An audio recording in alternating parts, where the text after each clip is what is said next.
Sup, Peter here. Welcome back to another video. Now, Black Fox told me about these. It's called Scare Animations. Now, good luck sleeping tonight because he told me they were very scary. So, we're gonna check out one right now. It's called True Horror Story About My Haunted House.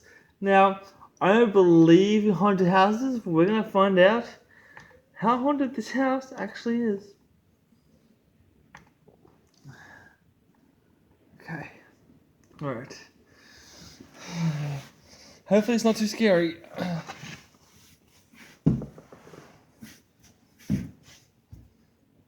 Okay, so here we go.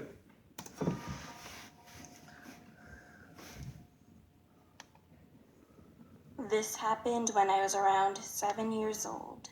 My parents have been divorced since I was 4, and I stayed with my Oh, that's really sad. It's really sucks when parents get divorced. I feel sorry for this little girl right now. mom. 3 years later, when my mom got married again, we moved out of our small apartment and rented a bigger one. It was pretty nice. It had a huge living room that was connected to a kitchen with no doors. So I could see the inside of the kitchen while I was sitting in the living room.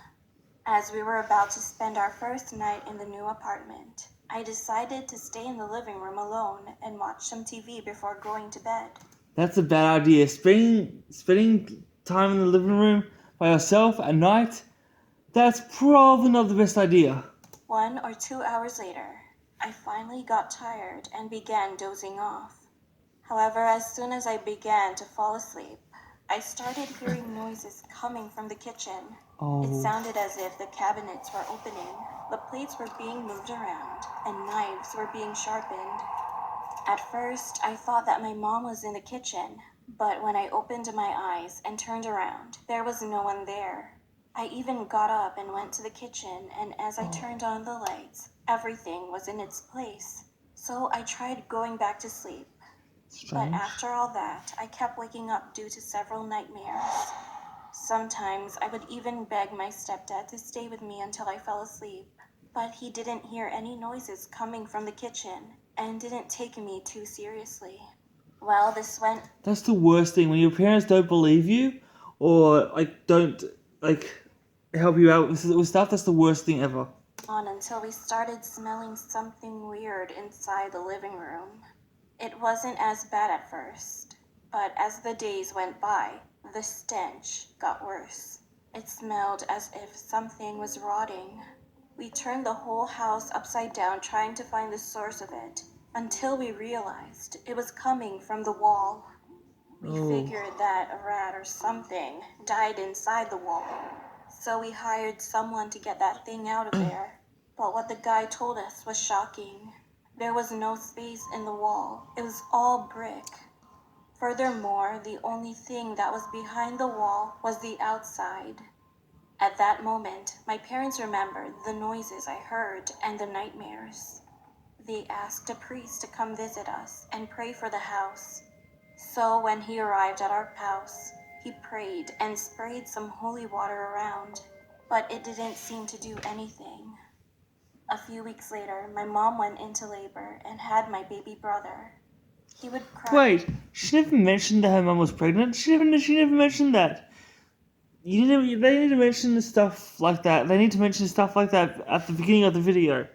So much in his sleep that his face would often turn blue and red. Crying at night is usually common behavior for babies, but this was more extreme.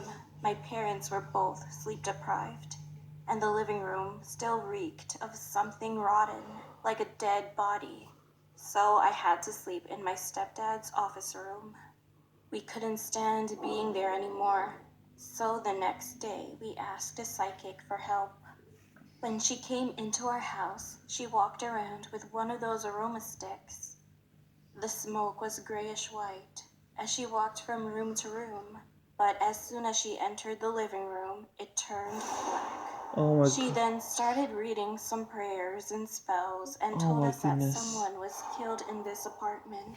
She also said that the ghosts were feeling uncomfortable with our presence, and they especially didn't like kids. Then she pointed at me and my baby brother. After she left our home, we were all terrified So my parents called the person who we rented the apartment from and confronted him about what we just learned. To our surprise, he confessed that it was true and apologized for giving us that haunted apartment for a very cheap price. After that, we moved out, and the paranormal activity was not experienced again.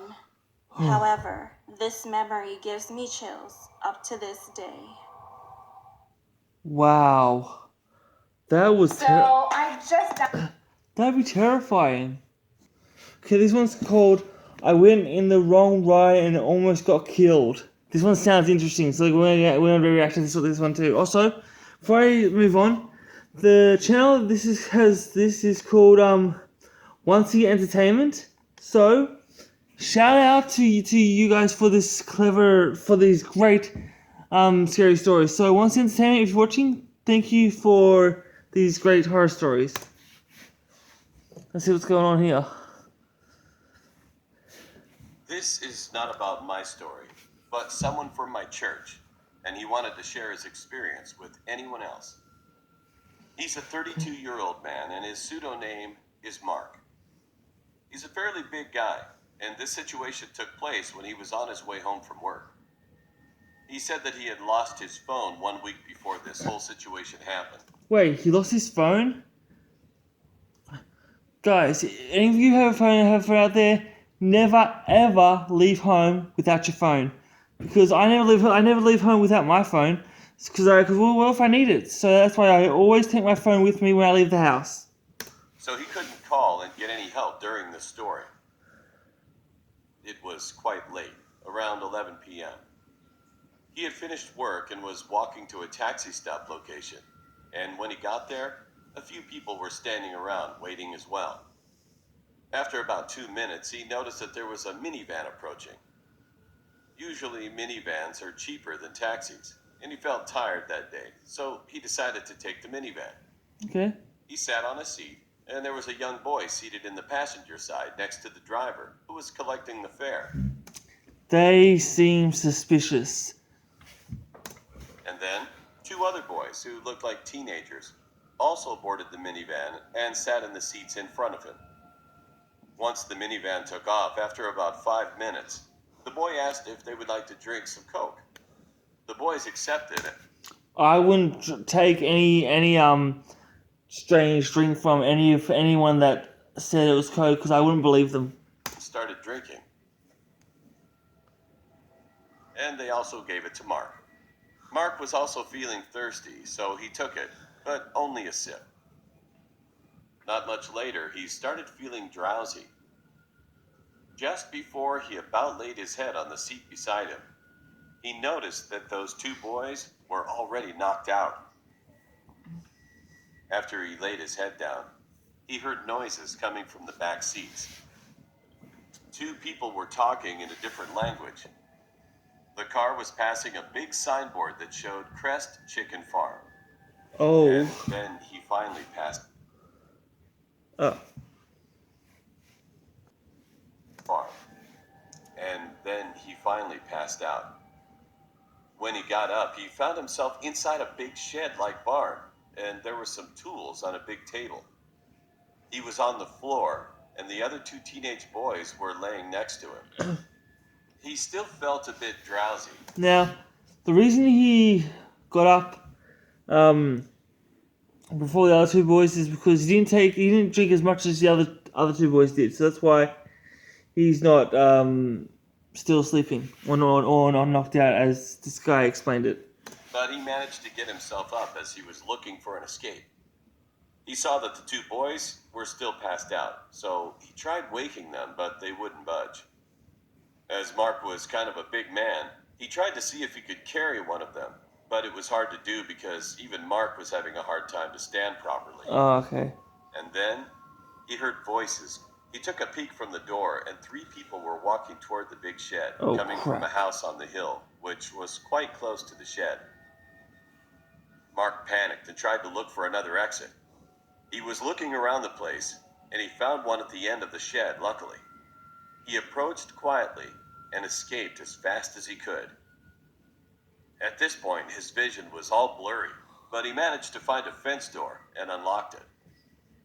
He heard the people shouting, but he ignored. He just kept on running. When he finally reached his house, it was early morning, around 5 a.m. His wife was up all night waiting for him and ran out the front door as soon as she saw him. He collapsed and slept for almost the whole day. Wow. When he woke up and finally got a chance to explain to his wife what had transpired that night, he remembered about the other two boys who were still there. Then he contacted the police immediately. He told the police about the road signs and a big billboard for Crest Chicken Farm and other things that he could remember. About 2 weeks after, there was a police report about how they found two teenage boys' bodies in a lake and advised that when they examined the bodies, all their organs were missing. Oh my gosh. Mark just stood in fear. And as the event was too traumatic for him, Mark had to quit a job for a while. Oh my gosh. That was terrifying. Okay, I gotta say, I believe that one. The first one? I'm not sure I believe the first one. The second one I do believe. Oh, that was scary though. But that is it for this video. Leave a comment below, let me know if you want me to react to any more of these. Please subscribe, turn notifications on so you never miss one of my videos. Love you all so much, thank you for watching. And I'll see you in this video because I'm recording one more. Until then, peace and lights out.